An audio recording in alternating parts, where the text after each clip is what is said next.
This is how you get your webbies from 0 to 100k. The full breakdown, how we did it with 3 offers this year, and how we're planning to do it with at least 5 more this year and scale even people to over $1 million per month. So yeah, let's go. Yeah. So the main thing you want to think about when actually doing this is you want to get weekly webinars rolling every single week, Yeah. because like in a month there's 4 weeks, right? Your webby every single week.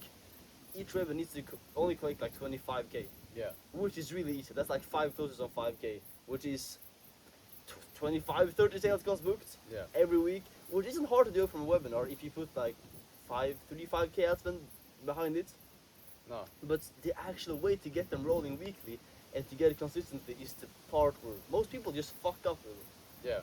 Yeah. Yeah. Yeah. So No, so like also to be clear as well, like when we onboard a client and we see that they're currently not running webinars, we always make a map of like, okay, how can we get this client to 100k per month only using webinars as fast as humanly possible? So we make like, okay, how many webinars do we need to run? What do they need to look like? Should we run a warm webinar first, or should we start with cold immediately? The plan that we always go with is that we start off with a warm webinar where we already use ads as well. Like we put a minimum of a 3k ad spend, most likely a 5k ad spend on there, just to kind of make sure that people are going to show up.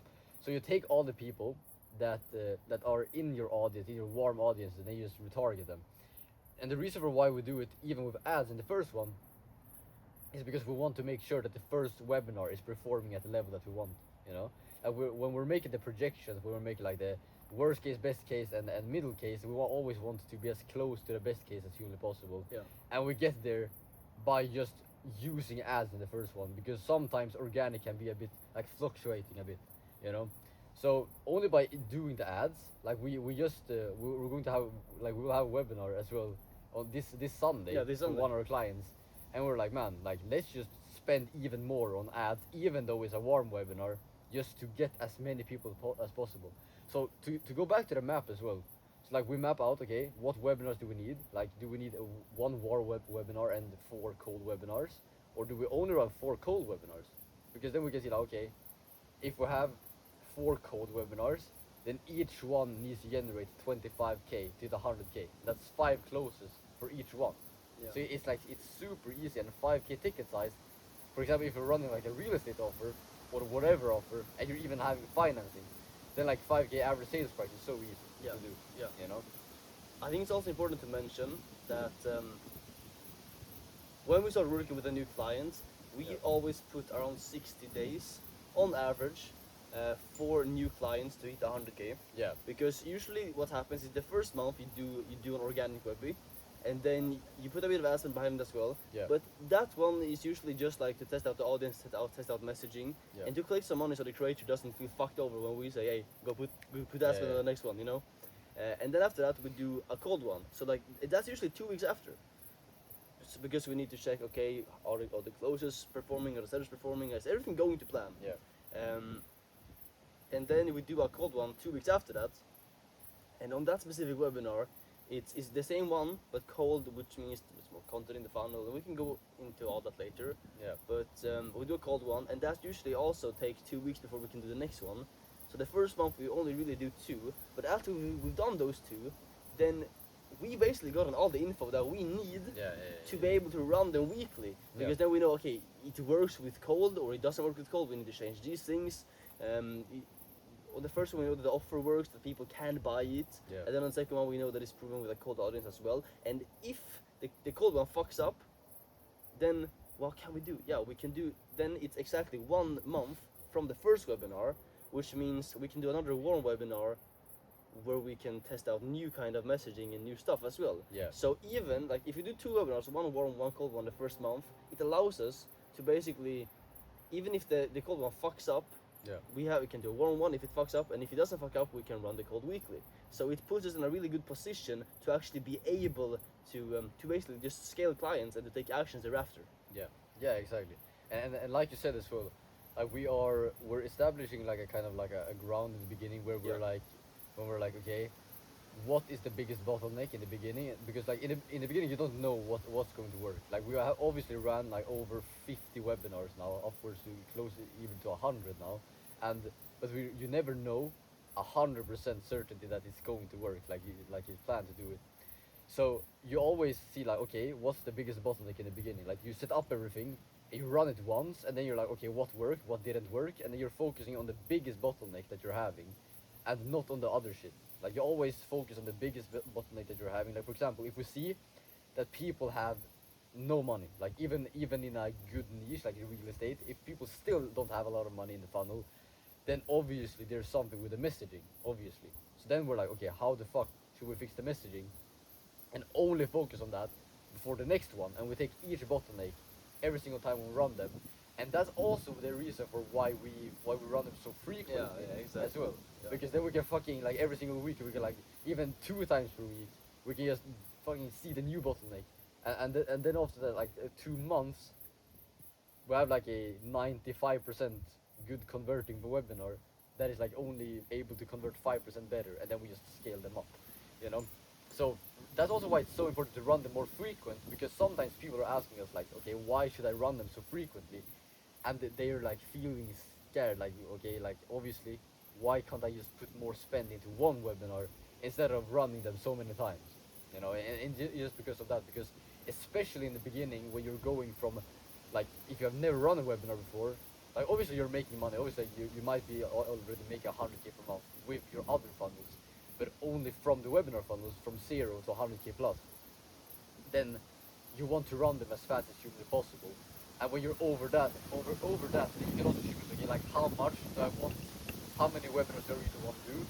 Do I want to scale them up and running them like every single month only, or do I even want to automate them and running every single day? You know, and go Exactly, yeah. fucking crazy. Like you need to choose your plan. But this is obviously what we usually do when it comes to like doing it the first month as well. So, Yeah, I want to go back to something you said before, because I think the speed at which you attack bottlenecks is one of the biggest indicators of an offer that's going to scale to 100k per month, and an Yeah. offer that's not going to do that at all. Yeah. And just the people running the offer, basically, how fast you're able to change something. For example, we had a webinar where the setter wasn't performing at all, Yeah. and the closer wasn't as well. So we took away the setter after literally 1 day of not performing, and the closer, and moved and just freed up more time with the other closers, and reallocated those calls Yeah. to those people and the setter as well. Yeah. And I think if you operate like that, and you're upfront as well, that like if you don't perform in this team, you're gonna get kicked out. So you Yeah. really have that standard. That's also gonna translate into the way you speak with leads. Yeah. Yeah, because we always only give people free warnings. If they give the free warnings, Yeah. then they're out. So like if because we can't tolerate anything more than free warnings. Like, bro, we probably will make it even 2 warnings later, Yeah. one warning, because like Yeah. it's not difficult to find salespeople. They just need to hold the standard and be able to work on the standard that we are having, and also align with the rest of the team. Like if we tell them to do something, and then they're not doing it after 3 times, they're like, it doesn't make any sense to have them there, especially if we've already sold in the vision, especially if we've already made financial models on what they should be able to make, and then they're still not doing it. Yeah, like you know? for example, so we have some people that now they're on like 2 warnings.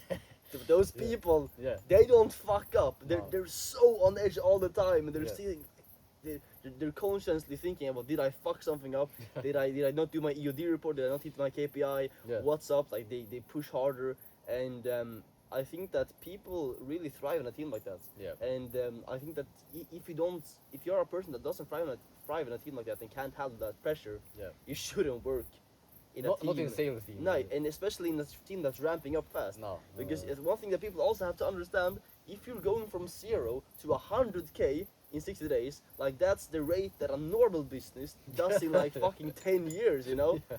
And we're doing it with usually like 8 team members as well. Like each person is making between 5 and 20k Yeah, on the offer, yeah, exactly. which is like in the high class of most countries. Yeah.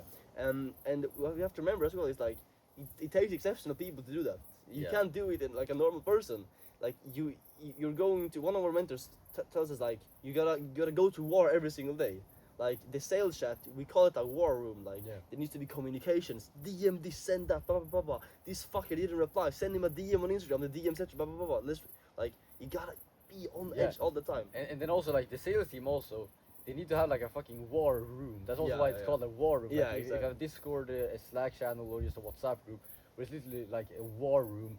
Because the sales team need to go like back and forth extremely fast with each other. Be like, man, this lead just opted it. Like, did they get a call? You know, and like, what actions can we do right now in order to close them as fast as humanly possible? And are we sending the sales assets? Are we doing all the actions that should happen, or are we just fucking slacking? You know. So like also having a chat where the sales team is like going back and forth with each other as fast as humanly possible, and just being like, man, are we fucking on this right now? Sending gifts and shit as well, like just hyping up, because that's also one thing that I always do. Like if we're having a new announcement, for example, like we're going to spend more on ads. There's something that's going to happen that is positively going to impact the team. Then I'm always like, man, let's just frame it as an announcement so that people also get the morale high, you know, and Yeah. the energy up, because the whole like it's all about the culture in the team. Every single time when revenue is going lower than we expect is because the team culture is dying, like literally. And what we always do then is that we make sure that the energy it goes up. People need to find the reasons again. They need to see, okay, like, man, like I will stay for this company for so long, or else like it doesn't make any sense for me. Yeah. So like the team culture that you're having, you need to be so fucking intentional about, okay, like why are people not hyped currently? Like why do people not thrive in the team? And you as the creators will be like, man, like is my team even like performing right now? Do they like working in the team right now, or like do they just like fucking go to work when they're working in the Yeah. sales team? Because like not gonna lie, this isn't a normal work. Like No, sales no. teams and like scaling this stuff is like a performance sport. Like every single day, as you said, like you need to go into war and being like, what can I do today? Like what didn't I do yesterday in my EOD report? Like what did I say yesterday in my EOD report to improve on today? You know, like what actions do I need to do? And add to that as well. That's why you need to have the standard to do EOD reports as well. You know? Yeah, exactly. And I'll get to this as well. Like as the guy that is leading these sales teams, Yeah. because you're more in the marketing, Yeah, and yeah. you're more like on the decision making basis with the creator. Yeah, yeah. Like as the guy handling these sales teams, like you can't treat them as normal people. Like I have to be extremely harsh on people, and Yeah. I have to, as soon as I see a small fuck up, go in and immediately fucking tackle that and tell Yeah. them like you're fucking up right now. You need to, what the fuck are you Yeah. doing? And also like doing the effective communication strategy as well. Like Yeah. you can't only say you need to do this because we want this. Exactly. You Yeah. can also say like we want, obviously we want this. This is the carrot that we want, but we also this is the consequences by not taking the action that we should take. And being like extremely articulate is what is going to happen if you don't take the action, and not only being like, yeah, we're not going to make a lot of money, you know. Yeah. Like you should literally make a financial model being like, man, like by you not having speed to lead right now, you're making 5k less this week, or like 1k less this week, by not having the speed to lead. And what happens with that money is that you can't fucking help your family with this money, and then you like escalate the whole issue as well by them not taking one action. Then every single time they're gonna be like, fuck, man, like my mom can't buy this now because I'm not having speed to Yeah. lead. And then they're like directly connects with this thing. You know? Yeah, it's a crazy shit. exactly. Like, it's like fire in the ass works better than like a carrot in the face. Yeah. And it's the Yeah, same yeah. thing with sales as well. Like, Yeah. Yeah, people yeah, move more strongly away from pain than towards pleasure. Yeah. So if you're telling them we need to do this because it's gonna be great, then like yeah, you're moving them towards pleasure. Yeah. But if you as a leader just say these fuck ups will happen and this pain will happen if this doesn't happen, if you don't take these actions, Yeah. then it's just a much different thing. And I think when telling to people like that, Yeah. and also explaining consequences, it's really easy that the team culture like goes down and everyone feels depressed because we're harsh on them. Yeah. But as soon as you say as well, like hype these people up, Yeah. and exactly. it's really like sending gifts, like get energy up all the time and do stuff like that. And also have daily sales team meetings where you put energy up, talk about good things that happen, talk about the next like. Yeah. That helps so much with culture. Yeah. And I think that for sure is like a communication strategy that more people should be implementing Yeah. inside of their companies. Yeah, for sure. And then also like one thing that I always do as well is that when you tell someone okay, like this is the consequences by not taking the action, every single time I make sure that if the energy goes down, I'm also making sure that the energy goes up at Yeah, the end of at the the end of the- yeah, conversation. exactly. At the end of the conversation, because else the, like, even if you get a sale, like they're still going to be like, man, like, bro, I'm just talking to this guy every single day and he's just fucking Exactly. telling me that I'm shit or something. Yeah. You know. But no, it's truly important to adopt the characteristic of being harsh on people as well, you know, and not believing that it's something bad, because you need to also establish the reason for why you are being harsh as well. Yeah. You're being it because there's a mission that everyone in the team wants more than themselves as well, you know, and having the mission extremely clearly articulated. Yeah. So Yeah, no. and also one reframe that you can put on these people, if they're still, even if you go up in energy and they still, Yeah. because some people get really affected by the low energy, Yeah. that they have to feel, because they have to feel the pain, otherwise they won't feel, Yeah. become hungry people. Yeah. Is that you gotta just tell them something in the lines of like, hey, we're building a fucking empire here. We're going to clash together. Yeah. Or something you're gonna feel like shit. You're going to feel amazing sometimes, but sometimes you're not gonna feel good. And we need to just accept that, because we're here to build something great. We're here to make something truly exceptional. And if we want to make that happen, then we have to clash together. Because otherwise, if we just all agree with each other, then nothing will get solved, and we'll just sit here just like fucking agreeing with each other and not closing anyone, and staying at like a fucking gay 40-50K a month Yeah. and running like 1-2 webinars and like being content with ourselves. Like fuck that.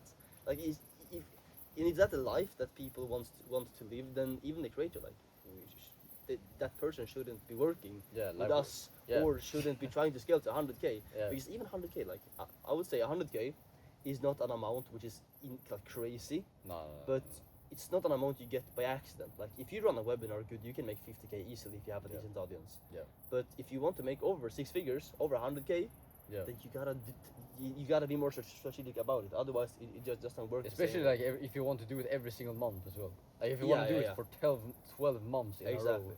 and having the steady progress as well. Yeah. Then that's the most important. And also like to go into that as well.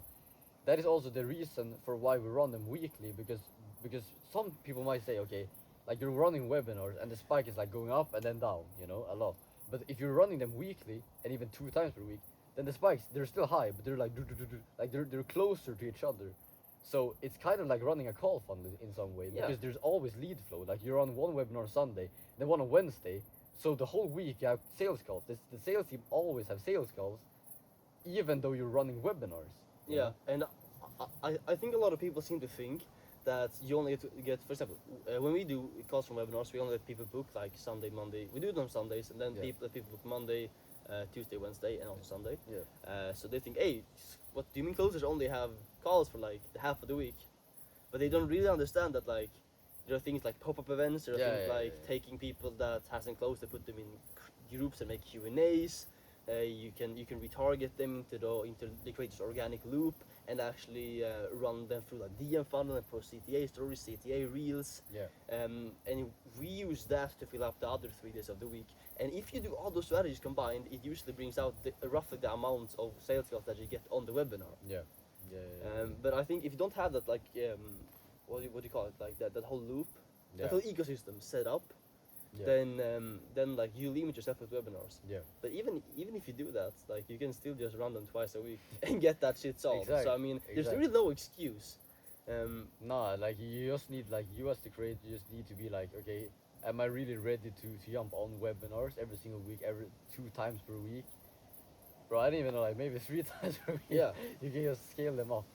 And am I really willing to take that action and do it? Like I've heard like one of our mentors told us that one guy ran it like every single day and even twice per day in person.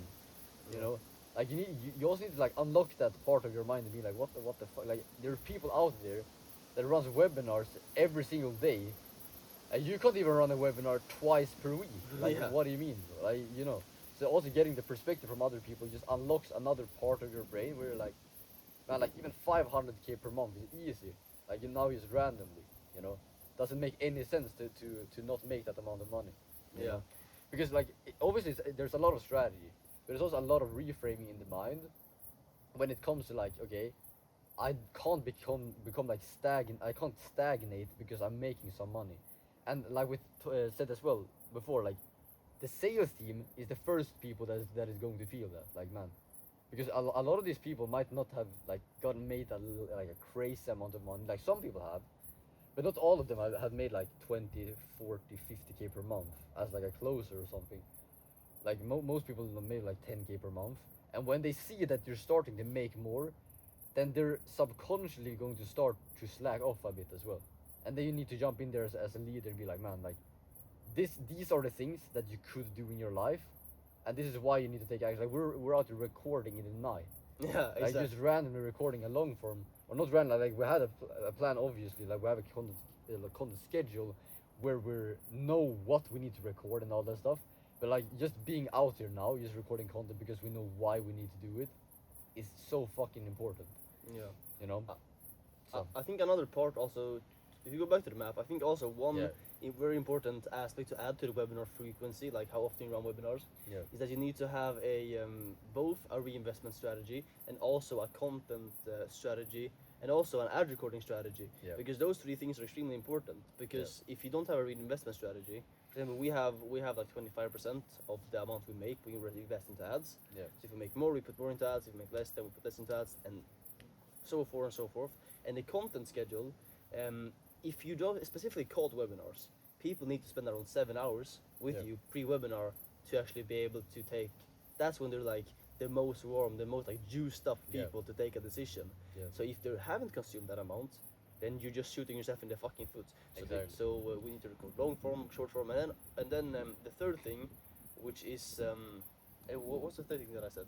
Oh yeah, ad recording. Yeah. If Oh you- yeah. yeah. If you don't batch record ads at least one day of the week with your client, based on the most like best performing creatives, Like hooks messaging. exactly hooks messaging and stuff like that, during the other week, the other webinars, then also like you're not getting out enough creatives to where you can actually optimize the ad spend. Yeah. Exactly. Because especially when you get into higher scale, you will by nature get a higher CPL. Yeah. And you need to kind of keep Yeah. it down. So which means that we have to get better at doing ads. Yeah. And if you have more data from previous webinars, previous creative, previous hooks, previous messaging, then you have that data and you know how to do it right. Yeah, exactly, and also having a surplus in how many ads that you record as well. Like when the creator is recording ads, like if you, for example, if you're running 25 dynamic ads, then even though you might not need all of them, you should record more than you need as well. Like if you run 25, record 40, and then you have these.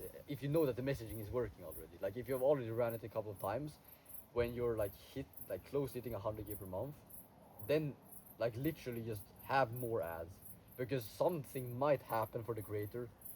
And like if you're an online coach watching this as well, like if you are running this yourself even, and like make sure that you're having a surplus in ads, because if something happens, like if you need to go to a trip or an emergency happens, then having a surplus in everything that you do, especially in the ads, because it can take some time recording ads. You need to get an editor as well. Yeah, It yeah. might take like 2 days, sometimes even 3 days to get them back. And that's also standard. Like the editor shouldn't take more than 2 days.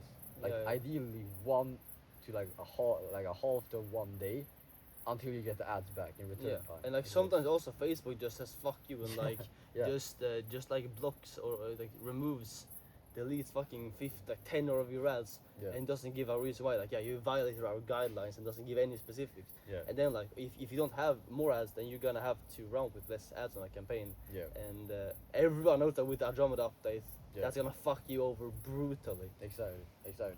No. So No, that's really good. That's really yeah, good. yeah. I'm thinking, what more is there to go over now at this point? Not a lot. Yeah, No. I think if people use this, what we talked about now, Yeah. and implement and actually set up the webinar foundation by it, specifically if there are online coaches watching this, which Yeah, I know yeah, there are, Yeah. because I see some of you guys in my DMs. I think if you implement this as like a foundation Yeah. for when you're like, if you already know marketing, if you already know sales, then take this foundation, Yeah. apply it to your own webinars, and just run with it. Plug this into AI. Like Yeah, plug yeah. it into AI.